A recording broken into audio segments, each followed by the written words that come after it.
Porpoise Pod, back blow hole in it. We are here, and it's time to, I don't know. I got to run out of, I'm really going to get so sick of porpoise puns.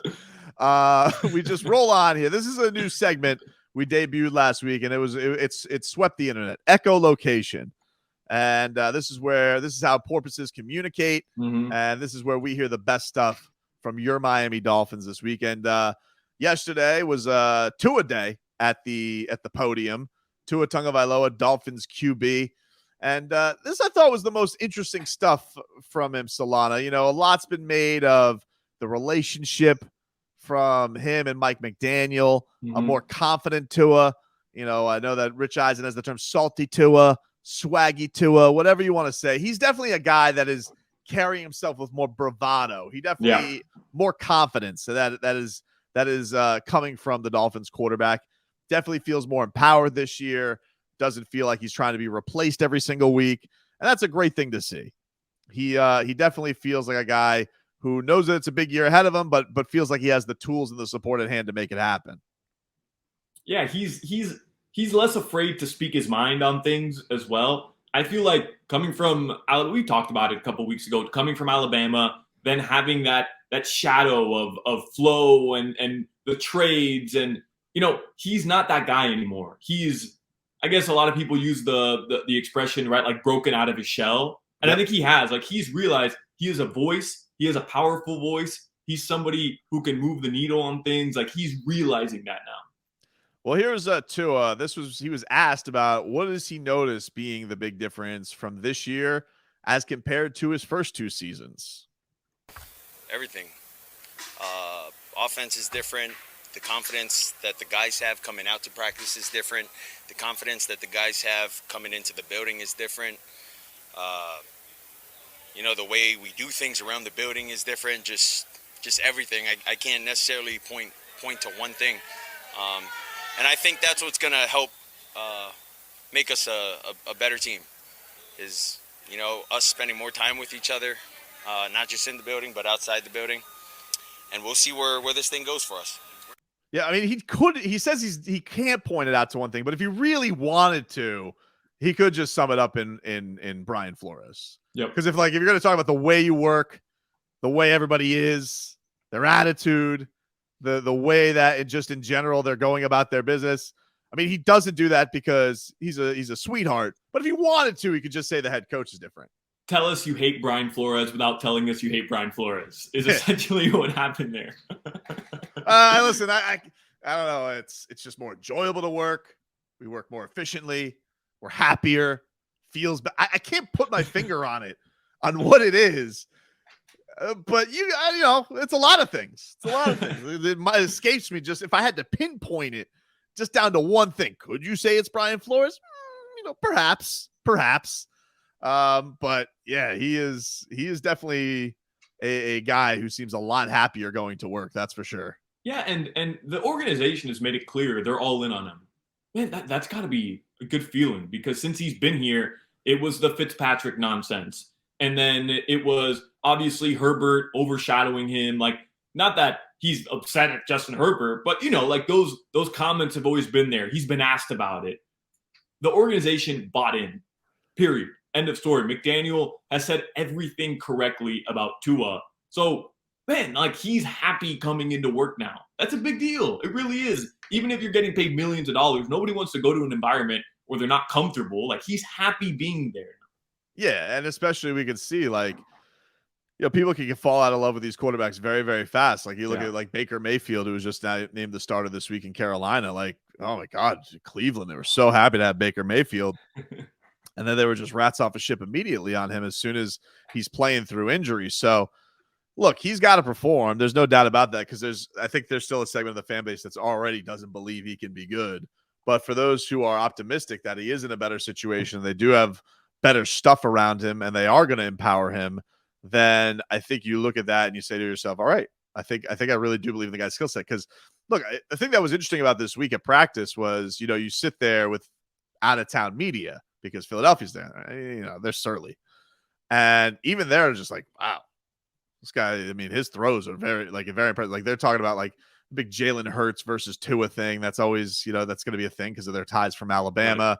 Tua replacing Jalen Hurts, all that. So I get the storyline, but even they're like, man, Jalen Hurts can't make those throws.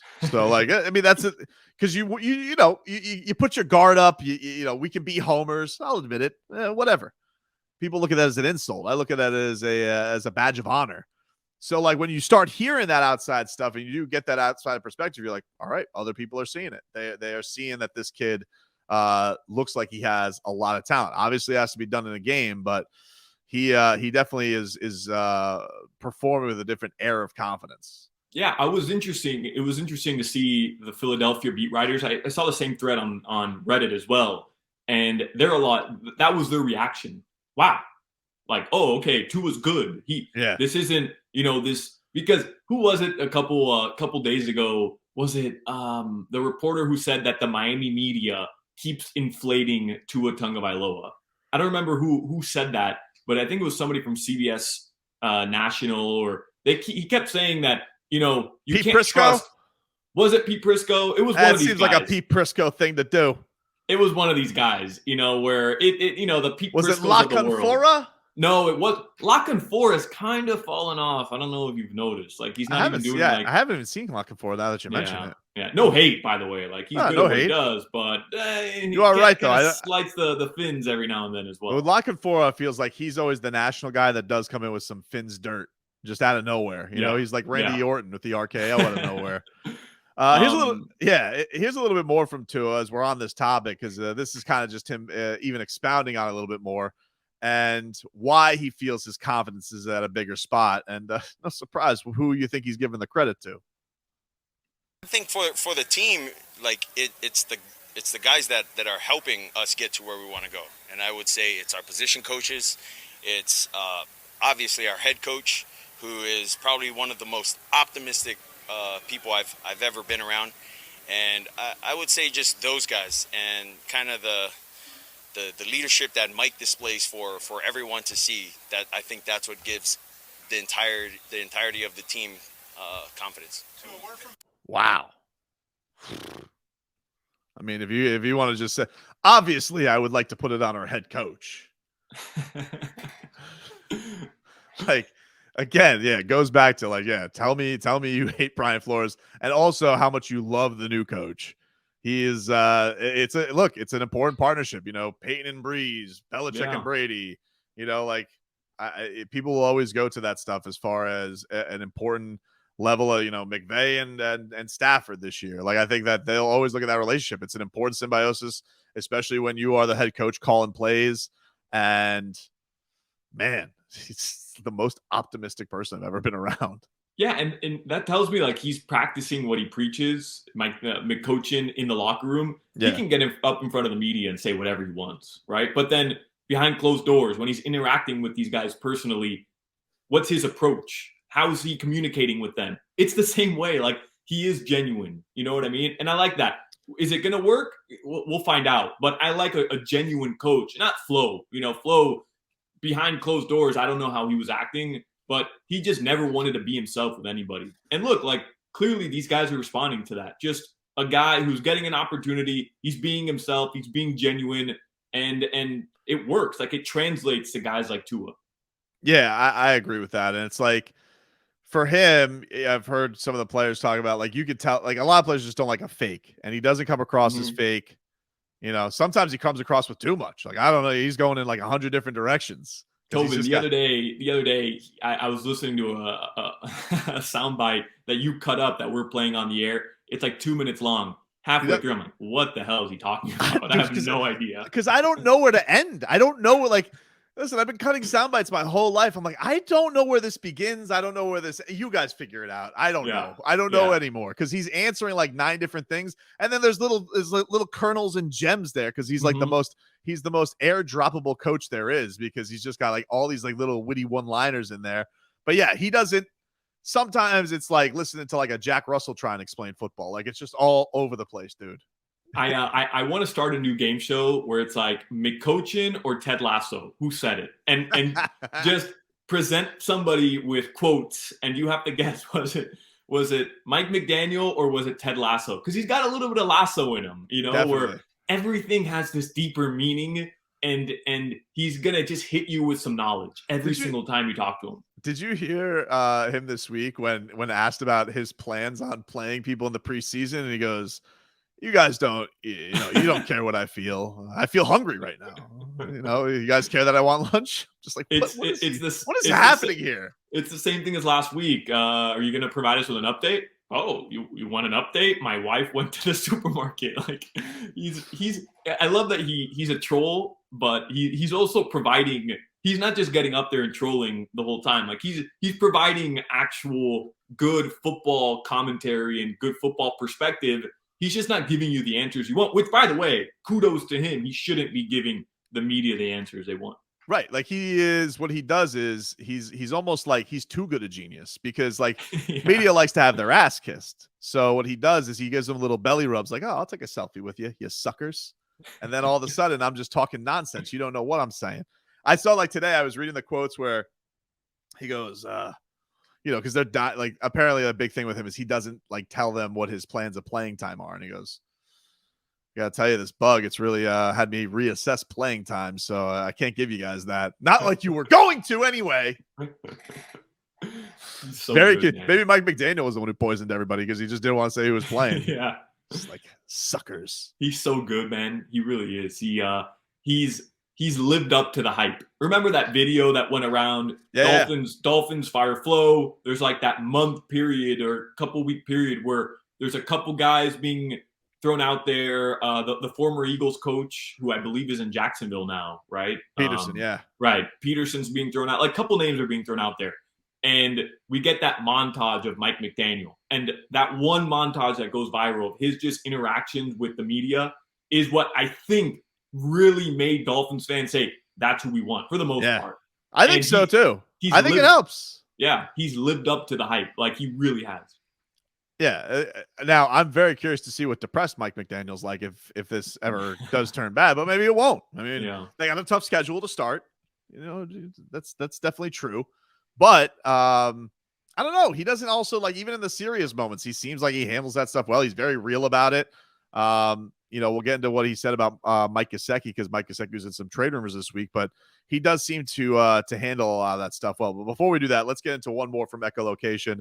This really made me sick to my stomach this week, man. So, as I mentioned earlier, it was like it was like a Bama reunion, and so they're the king right now, obviously, of talent in the NFL, and you are listening to a show that this is Hurricanes land, Hurricanes lore. This is a place where, this was the place that made the NFL greats, that had all the NFL greats around it.